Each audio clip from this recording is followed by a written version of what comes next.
ನಮಸ್ಕಾರ, ನಾನು ಗುರುರಾಜ್, ವಿಜಯಪುರ ಜಿಲ್ಲಾ ನ್ಯೂಸ್ 18 ವರದಿಗಾರ. ವಿಜಯಪುರ ಜಿಲ್ಲೆಯ ಜನ ಯಾವುದೇ ಕಾರಣಕ್ಕೂ ಏನೇ ಸೌಲಭ್ಯ ಪಡೆಯಬೇಕಾದರೂ ಅಥವಾ ಏನೇ ಒಂದು ಉತ್ಸವ ಮಾಡಬೇಕಾದ್ರೂ ಹೋರಾಟ ಮಾಡಬೇಕು ಅನ್ನುವಂಥ ಪರಿಸ್ಥಿತಿ ವಿಜಯಪುರ ಜಿಲ್ಲೆಯಲ್ಲಿ ಇತಿಹಾಸ ಪ್ರತಿಸಕ್ಕೂ ಇರುವಂಥದ್ದು. ವಿಜಯಪುರ ಜಿಲ್ಲೆಗೆ ಬಹಳಷ್ಟು ಪ್ರಮುಖ ಆಚರಣೆಗಳಲ್ಲಿ ವಿಜಯಪುರ ನಗರದಲ್ಲಿ ನಡೆಯುವಂಥ ನವರಸಪುರ ಉತ್ಸವ ಬಹಳಷ್ಟು ಪ್ರಮುಖವಾಗಿತ್ತು. ಅದನ್ನು ಬಹಳ ಹಿಂದಿನಿಂದಲೂ ಆಚರಿಸಿಕೊಂಡು ಬರಲಾಗ್ತಿತ್ತು. ಆದರೆ ಕಳೆದ 10 ವರ್ಷಗಳಿಂದ ವಿಜಯಪುರದಲ್ಲಿ ನವರಸಪುರ ಉತ್ಸವನ ಆಚರಣೆ ಮಾಡ್ತಾ ಇಲ್ಲ. ರಾಜ್ಯದ ಬೇರೆ ಬೇರೆ ಜಿಲ್ಲೆಗಳಲ್ಲಿ ಅಲ್ಲಿಯೇ ಉತ್ಸವಗಳು ಆಗ್ತವೆ. ಚಾಲುಕ್ಯ ಉತ್ಸವ ಆಗುತ್ತೆ, ಬದಾಮಿ ಆಗುತ್ತೆ, ಈ ರೀತಿ ಬೇರೆ ಬೇರೆ ಅಲ್ಲೇ ತಾಲೂಕುಗಳಲ್ಲಿ ಅಥವಾ ಜಿಲ್ಲಾ ಕೇಂದ್ರಗಳಲ್ಲಿ ಅಥವಾ ಐತಿಹಾಸಿಕ ಕೇಂದ್ರಗಳಲ್ಲಿ ಐತಿಹಾಸಿಕ ಕಾರ್ಯಕ್ರಮಗಳನ್ನು ಜಿಲ್ಲಾಡಳಿತ ಸರ್ಕಾರ ಪ್ರತಿ ವರ್ಷವೂ ತಪ್ಪದೆ ಮಾಡ್ಕೊಂಡು ಬರುತ್ತೆ. ಆದರೆ ವಿಜಯಪುರ ನಗರದಲ್ಲಿ ನಡೆಯುವಂತಹ ಮತ್ತು ಐತಿಹಾಸಿಕವಾಗಿ ಬಹಳಷ್ಟು ವಿಶೇಷವನ್ನು ಸ್ಥಾನ ಪಡೆದಿರುವಂತಹ ವಿಜಯಪುರ ಜಿಲ್ಲೆಯಲ್ಲಿ ಮಾತ್ರ ಯಾಕೆ ಸರ್ಕಾರ ಉತ್ಸವಗಳನ್ನು ಆಯೋಜನೆ ಮಾಡೋದಿಲ್ಲ ಅನ್ನೋದು ಈ ಭಾಗದ ಜನರ ಪ್ರಶ್ನೆ ಆಗಿರುತ್ತದೆ. ಈಗಾಗಲೇ ಬಹಳಷ್ಟು ಬಾರಿ ಸುಮಾರು 10 ವರ್ಷಗಳಿಂದ ನವರಸಪುರ ಉತ್ಸವ ಬಂದಾಗಿರೋ ಕಾರಣದಿಂದಾಗಿ ಬಹಳಷ್ಟು ಬಾರಿ ಸಚಿವರಿಗೆ, ಶಾಸಕರಿಗೆ, ಸಂಬಂಧಪಟ್ಟ ಅಧಿಕಾರಿಗಳಿಗೆ ಇಲ್ಲಿ ಜಿಲ್ಲೆಯ ಜನ ಮನವಿ ಮಾಡಿದ್ರು ಸಹಿತ ಯಾವುದೇ ರೀತಿ ಪ್ರಯೋಜನವಾಗಿಲ್ಲ. ಹೀಗಾಗಿನೇ ನವರಸಪುರ ಉತ್ಸವದಿಂದಾಗಿ ಇಲ್ಲಿ ಕಲಾವಿದರಿಗೆ, ಸ್ಥಳೀಯ ವ್ಯಾಪಾರಿಗಳಿಗೆ ಬಹಳಷ್ಟು ಅನುಕೂಲವಾಗ್ತಾ ಇತ್ತು. ಉತ್ಸವ ನಡೆಯೋ ಟೈಮಲ್ಲಿ ಬೇರೆ ಬೇರೆ ಕಲಾವಿದರುಗಳು, ಬೇರೆ ಬೇರೆ ರಾಜ್ಯದ ಅಂತಾರಾಷ್ಟ್ರೀಯ ಮಟ್ಟದ ಕಲಾವಿದರುಗಳು ಇಲ್ಲಿ ಬರೋದ್ರಿಂದ ಇಲ್ಲೂ ಸಹಿತ ಸಂಗೀತ ಪ್ರೇಮಿಗಳಿಗೆ ಒಂದು ರೀತಿಯ ಖುಷಿ ಆಗ್ತಾ ಇತ್ತು. ಜೊತೆಗೆ ಏನು ಕಲಾ ಪ್ರೇಮಿಗಳು, ಕಲಾ ಆರಾಧಕರಿದ್ದಾರೆ, ಜೊತೆಗೆ ಕಲಾವಿದರಿದ್ದಾರೆ, ಅವರೆಲ್ಲರಿಗೂ ಒಂದು ರೀತಿಯಿಂದ ಅನುಕೂಲವಾಗ್ತಾ ಇತ್ತು. ಸ್ಥಳೀಯ ಕಲಾವಿದರಿಗೂ ಅದರಲ್ಲಿ ಆದ್ಯತೆ ಕೊಡೋದ್ರಿಂದಾಗಿ ಅವ್ರಿಗೂ ಸಹಿತ ಜೀವನಕ್ಕೆ ಒಂದು ಅನುಕೂಲ ಆಗ್ತಾ ಇತ್ತು. ಆದರೆ ಕಳೆದ 10 ವರ್ಷಗಳಿಂದ ನವರಸಪುರ ಉತ್ಸವ ಆಚರಣೆ ಮಾಡದೇ ಇರೋದ್ರಿಂದ ಜಿಲ್ಲೆಯ ಜನರ ಒಂದು ಆಕ್ರೋಶ ಇರುವಂಥದ್ದು. ಎಷ್ಟೇ ಸಾರಿ ಮನವಿ ಸಲ್ಲಿಸಿದ್ರು, ಎಲ್ರಿಗೂ ಮನವಿ ಮಾಡಿದ್ರು ಸಹಿತ ಯಾವುದೇ ರೀತಿ ಕ್ರಮ ಕೈಗೊಳ್ತಾ ಇಲ್ಲ, ಮತ್ತು ಯಾಕೆ ಆಚರಣೆ ಮಾಡ್ತಾ ಇಲ್ಲ ಅಂತೇಳಿ ಒಂದು ಪ್ರಶ್ನೆ ಇರುವಂಥದ್ದು.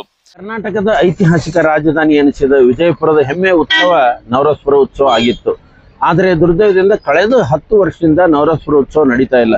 ಜಿಲ್ಲೆಯ ಜನತೆಯ ಪರವಾಗಿ ನಾನು ಜನಪ್ರತಿನಿಧಿಗಳಲ್ಲಿ, ಜಿಲ್ಲಾ ಉಸ್ತುವಾರಿ ಸಚಿವರಲ್ಲಿ ಮತ್ತು ಸರ್ಕಾರಿ ಅಧಿಕಾರಿಗಳಲ್ಲಿ ವಿನಂತಿಸಿಕೊಳ್ಳೋದು ಏನಂದರೆ, ಪ್ರತಿ ವರ್ಷ ತಪ್ಪದೆ ಈ ಉತ್ಸವ ನಡೆಯುವಂಥದ್ದು ಆಗ್ಬೇಕನ್ನುವಂಥದ್ದು. ನವರಸ ಪದದ ಬಗ್ಗೆ ತಕರಾರು ಕೇಳಿ ಬಂದಿರುವಂಥದ್ದು. ನಾನೇನು ವಿನಂತಿಸಿಕೊತೀನಿ ಅಂದರೆ, ಇದು ವಿಜಯಪುರ ಉತ್ಸವ ಅಂತ ತಿಳ್ಕೊಂಡು ಜಿಲ್ಲೆಯ ಹೆಮ್ಮೆ ಉತ್ಸವವನ್ನು ಮಾಡಿ ಪ್ರತಿ ವರ್ಷ ತಪ್ಪದೆ ಆ ಉತ್ಸವ ನಡೆಯುವಂಗ ಆಗ್ಬೇಕನ್ನುವಂಥದ್ದು. ಅವಾಗ ಮಾತ್ರ ಕಲೆ, ವಾಸ್ತುಶಿಲ್ಪ, ನಮ್ಮ ಸಂಗೀತ, ಸಾಹಿತ್ಯ ಉಳಿತದೆ ಅನ್ನುವಂಥದ್ದು ವಿನಂತಿ. ತಪ್ಪದೇ ಪ್ರತಿ ವರ್ಷ ಅವರು ಈ ವಿಜಯಪುರ ಉತ್ಸವನ ನಡೆಸಬೇಕಂತ ನಾನು ಜಿಲ್ಲೆಯ ಜನತೆ ಪರವಾಗಿ ವಿನಂತಿಸ್ಬೇಕು. ಪ್ರತಿ ಸರಿನೂ ಒಂದೊಂದು ರೀತಿ ರೀಸನನ್ನು ಸರ್ಕಾರ ಕೊಡುತ್ತೆ. ಒಂದ್ಸರಿ ಬರಗಾಲ ಅಂತ ಕೊಡುತ್ತೆ, ಅಥವಾ ಅತಿವೃಷ್ಟಿ, ಅನಾವೃಷ್ಟಿ, ಈ ರೀತಿಯ ಕಾರಣಗಳನ್ನು ಪ್ರತಿ ವರ್ಷ ಕೊಡ್ತಾ ಬಂದಿರುತ್ತದೆ.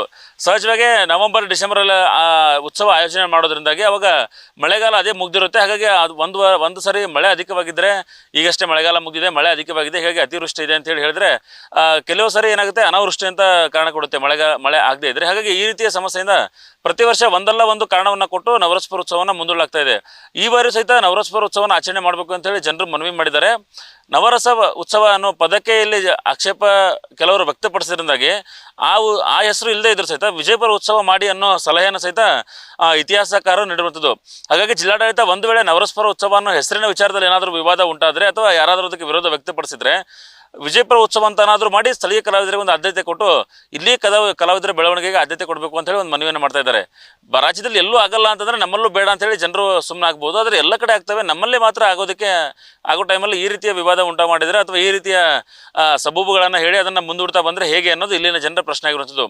ಇದು ಕೇವಲ ಸಾಂಸ್ಕೃತಿಕ ಮಾತ್ರವಲ್ಲ, ಆರ್ಥಿಕವಾಗಿಯೂ ಸಹಿತ ಇದು ಸಹಕಾರಿಯಾಗುತ್ತೆ. ಯಾಕಂದರೆ ಇಲ್ಲಿ ಬರೋದರಿಂದ ನವರಸಪುರ ಉತ್ಸವ ನಡೆಯೋ ಜಾಗಗಳು ವಿಜಯಪುರದ ಹೊರಭಾಗದಲ್ಲೂ ಸಹಿತ ಇರೋದ್ರಿಂದ ಹೋಗೋಬರೋ ಆಟೋಗಳಾಗಿರ್ಬೋದು, ಕುದುರೆ ಸವಾರಿ, ಟಾಂಗಾ ಸ್ಟ್ಯಾಂಡ್, ಈ ರೀತಿ ಬೇರೆ ಬೇರೆಯವ್ರಿಗೂ ಒಂದು ರೀತಿಯಿಂದ ಅನುಕೂಲ ಆಗುತ್ತೆ, ವ್ಯಾಪಾರ ಸಹಿತ ಆಗುತ್ತೆ. ಹಾಗಾಗಿನೇ ಈ ವಿಚಾರಗಳನ್ನು ಇಟ್ಕೊಂಡು ಜನರು ಮನವಿಯನ್ನು ಮಾಡ್ತಾ ಇದ್ದಾರೆ, ನವರಸಪುರ ಉತ್ಸವನ ಈ ಬಾರಿಯನ್ನು ಮಾಡಿ ಅಂತೇಳಿ.